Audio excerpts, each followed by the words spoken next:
Hello everyone, আসসালামু আলাইকুম। বর্তমানে কিন্তু অনেকের ফেসবুক পেজ বা প্রোফাইলের মধ্যে ইওর আর্নিং $0 হ্যাভ এক্সপায়ার, তো এই লেখাটা চলে এসেছে এবং এখানে কিন্তু এরকম একটা পপ আপ চলে এসেছে। তো আপনার পেজ বা প্রোফাইলের মধ্যে যদি মনিটাইজেশন থেকেও থাকে, এরকম যদি পপ আপ চলে আসে, তাহলে আপনি যদি সঠিকভাবে ঠিকঠাক না করেন, তাহলে কিন্তু আপনি আপনার ওই পেজ বা প্রোফাইল থেকে কখনোই টাকা আপনার হাতে পাবেন না। ডলার ইনকাম হবে, বাট আপনি আপনার পকেট অবধি নিয়ে আসতে পারবেন না। তো এই সমস্যাটা হলে কিন্তু মাত্র 2 মিনিটের মধ্যে আপনি আপনার সমস্যার সমাধান করে নিতে পারবেন।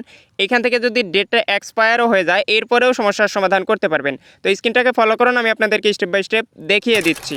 Welcome back. সর্বপ্রথমে আপনি আপনার ফেসবুক পেজ বা প্রোফাইলের মধ্যে চলে আসবেন। এরপর এখানে হাতের বামে দেখতে পারবেন প্রোফাইলের লোগো। তো এখান থেকে এই প্রোফাইলের লোগোর উপরে একটা টাচ করে দেবেন। তো প্রোফাইলের লোগোর উপরে টাচ করার পর এখানে দেখতে পাচ্ছেন প্রফেশনাল ড্যাশবোর্ড নামে একটা অপশন দেওয়া রয়েছে। তো আমরা এখান থেকে এই প্রফেশনাল ড্যাশবোর্ড এই অপশনের উপরে একটা টাচ করে দেব। দেন আপনার সামনে এরকম একটা ইন্টারফেস শো করবে। তো এখানে দেখতে পাচ্ছেন your earning of 6.56 have expire on July 23। এখান থেকে আমরা এখন এই টাকাটা আমাদের ব্যাঙ্ক অ্যাকাউন্টের মধ্যে নেওয়ার জন্য নিচের দিকে একটু লক্ষ্য করলে দেখতে পারবেন কন্টিনিউ নামে একটা অপশন দেওয়া রয়েছে। তো আমরা এখান থেকে কন্টিনিউ অপশনের মধ্যে একটা টাচ করব। দেন এইখান থেকে অ্যাড ট্যাক্স ইনফো এই অপশনের মধ্যে একটা টাচ করে দেব। এরপর এখানে একটু লোডিং হবে। এরপরে এখান থেকে কন্টিনিউ অ্যাজ এমডি, এখানে যদি আপনার আগে থেকে ক্রোম ব্রাউজারে আপনার অ্যাকাউন্টটা লগ ইন করা থাকে, তাহলে এখান থেকে অটোমেটিক্যালি লগ ইন হয়ে যাবে, অন্যথায় এখান থেকে আপনাকে লগ ইন করতে বলবে। এরপর আপনার সামনে এরকম ইন্টারফেস শো করবে। তো এখানে প্রথমের দিকে একটু লক্ষ্য করলে দেখতে পারবেন what is your tax classification, এই প্রথমের অপশনটা ইন্ডিভিজুয়াল সিলেক্ট করে দেবেন।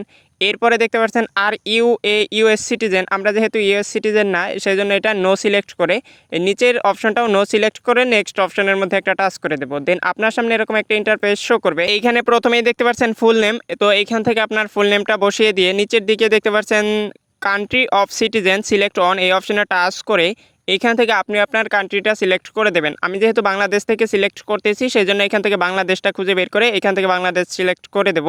এরপরে এখান থেকে I have a non US tin, তো এই অপশানে একটা টিক মার্ক দিয়ে নন ইউএস টিন, তো এখানে আপনার টিন নাম্বারটা বসিয়ে দেবেন। টিন সার্টিফিকেট আপনি চাইলে কিন্তু আপনার হাতে থাকা মোবাইল দিয়েই তৈরি করতে পারবেন। তো কিভাবে তৈরি করতে হয় এই বিষয়টা জানার জন্য আপনি সরাসরি ইউটিউবে চলে যাবেন এবং এখানে সার্চ বক্সে গিয়ে লিখতে হবে টিন সার্টিফিকেট টেকশিওর বাংলা। তো আপনারা লেখাটা স্ক্রিনেও দেখতে পাচ্ছেন। এই লেখাটা লিখে যদি আপনি সার্চ করেন, প্রথমেই দেখতে পারবেন এই ভিডিওটা চলে আসবে। তো আমার এই ভিডিওটা আপনারা দেখে খুব সহজেই টিন সার্টিফিকেট তৈরি করে নিতে পারবেন। তো টিন সার্টিফিকেট তৈরি করার পর এখানে টিন নাম্বারটা বসিয়ে দিয়ে নিচ থেকে নেক্সট অপশনে টাচ করে দেবেন। এরপর এইখান থেকে আপনার পার্সোনাল ইনফরমেশনগুলো দিতে হবে, আপনার ঠিকানা, আপনার কান্ট্রি, আপনার পোস্ট কোড ইত্যাদি। তো এখান থেকে এই ঠিকানাগুলো দেওয়ার পর নিচের দিকে দেখতে পাচ্ছেন নেক্সট অপশন। তো এখান থেকে নেক্সট অপশনে টাচ করলে আপনি এতক্ষণ যে ঠিকানাগুলো দিলেন সেই ঠিকানাটা এখানে আবারও শো করবে। এরপর এখান থেকে নেক্সট অপশনে টাচ করে এখানে কান্ট্রি অফ রেসিডেন্স, এইখান থেকে এই এর অপশনে টাচ করে আপনি আপনার কান্ট্রিটা আবারও সিলেক্ট করে দেবেন। তো এখান থেকে আমি বাংলাদেশ সিলেক্ট করে দিচ্ছি। এরপর এইখান থেকে নেক্সট অপশনের মধ্যে একটা টাচ করবেন। দেন আপনার সামনে এরকম একটা ইন্টারফেস শো করবে। এখান থেকে একদম স্ক্রল ডাউন করে নিচের দিকে গেলে প্রথমেই দেখতে পারবেন একটা বক্স দেওয়া রয়েছে। তো এখান থেকে এই বক্সের মধ্যে একটা টিক মার্ক তুলে দেবেন। তো এখানে একটা টাচ করলে টিক মার্ক উঠে যাবে। এরপরে নিচে দেখতে পাচ্ছেন সিগনেচার। তো এখানে আপনি এই ফর্মটা ফিল আপ করার প্রথমে যে নামটা দিয়েছিলেন সেই সেম নামটাই এখানে বসাতে হবে, অথবা আপনি টিন সার্টিফিকেট যার নামে তৈরি করেছেন বা যে নাম দিয়ে তৈরি করেছেন সেই নামটা এখানে টাইপ করে লিখে দেবেন। তো এখানে সম্পূর্ণ নামটা লিখে দেওয়ার পর নিচের দিকে একটু স্ক্রল ডাউন করে গেলে দেখতে পারবেন নেক্সট নামে একটা অপশন দেওয়া রয়েছে। তো এখান থেকে আপনি এই নেক্সট অপশনের মধ্যে একটা টাচ করে দেবেন। নেক্সট অপশনে টাচ করার পর আপনার সামনে এরকম একটা ফর্ম ওপেন হবে। তো আপনার সামনে যদি এরকম একটা ফর্ম ওপেন হয়, তাহলে বুঝতে হবে যে আপনার সব কিছু ঠিকঠাক মতো সাবমিট হয়েছে। এখান থেকে আপনার যাবতীয় ইনফরমেশন আবারও দেখে নিতে পারবেন।